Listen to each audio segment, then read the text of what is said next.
paysage constitue l'originalité et la richesse d'un territoire. C'est le portrait de la société que l'on construit. Agir sur le paysage, c'est réfléchir sur notre façon de vivre, notre modèle économique et social.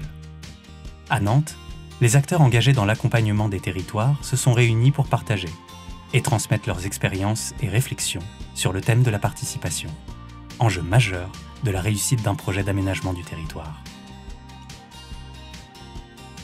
Pendant plusieurs années, depuis très longtemps, les habitants dans toutes les villes, c'est pas seulement nantais, avaient l'impression que la ville se construisait uniquement avec les élus et les services. C'est-à-dire que les élus prenaient des décisions, les services de l'urbanisme acceptaient des projets, les architectes étaient de connivence et que ce foisonnement, ces villes qui évoluaient sur elles-mêmes se faisaient sans eux.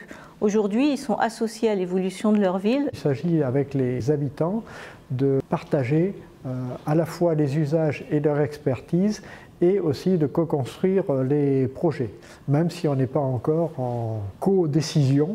C'est qu'on a des participants qui ne sont pas forcément là pour apporter leur vision, qui ne sont pas force de proposition, mais qui sont là pour assister à la manière dont se prend la décision collectivement.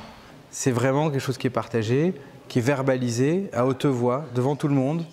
Si on n'est pas d'accord, on le dit, on corrige, on ajuste, ça convient à tout le monde, alors on dit c'est bon, ok.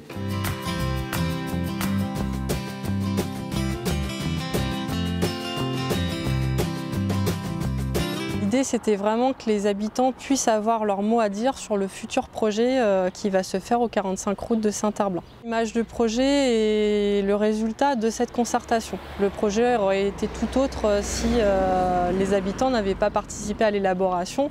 Et d'ailleurs, les équipes qui ont participé à l'appel d'offres et l'équipe d'architectes qui a été retenue a suivi le cahier des charges qui a été élaboré par les habitants. Oh, mais c'est très enrichissant.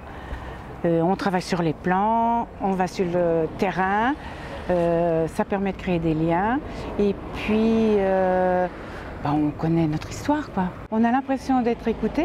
Cela dit, en travaillant dans cet atelier, on se rend compte qu'il faut faire des concessions, que tout n'est pas possible. On peut dire non, mais par contre, on explique toujours pourquoi on dit non, que ce soit pour des questions budgétaires ou des questions techniques. Et il y a un rôle aussi de pédagogie. Nous, les intervenants, on est là aussi pour expliquer ce qui se fait, comment ça se fait.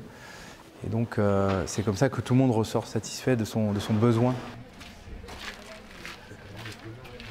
L'îlot Saint-Augustin et puis le projet Russell, là où on est aujourd'hui. Et en tant qu'élu, pour moi, il est important d'avoir le regard, comment dire, un regard partagé.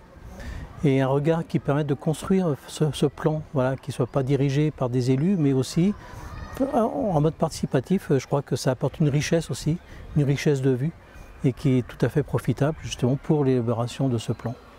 Le fait de partager avec des habitants et des acteurs de la commune fait découvrir tout un tas d'aspects, de choses qui étaient invisibles. Ça permet de redécouvrir les choses et de les hiérarchiser parfois aussi différemment.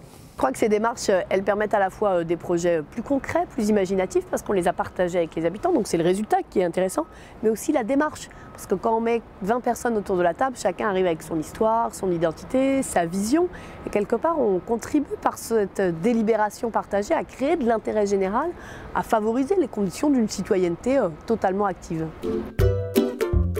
C'est des journées qui sont vraiment destinées aux élus et techniciens pour pouvoir répondre à leurs questionnements et éventuellement susciter de futures candidatures et des futurs engagements sur des démarches plan de paysage.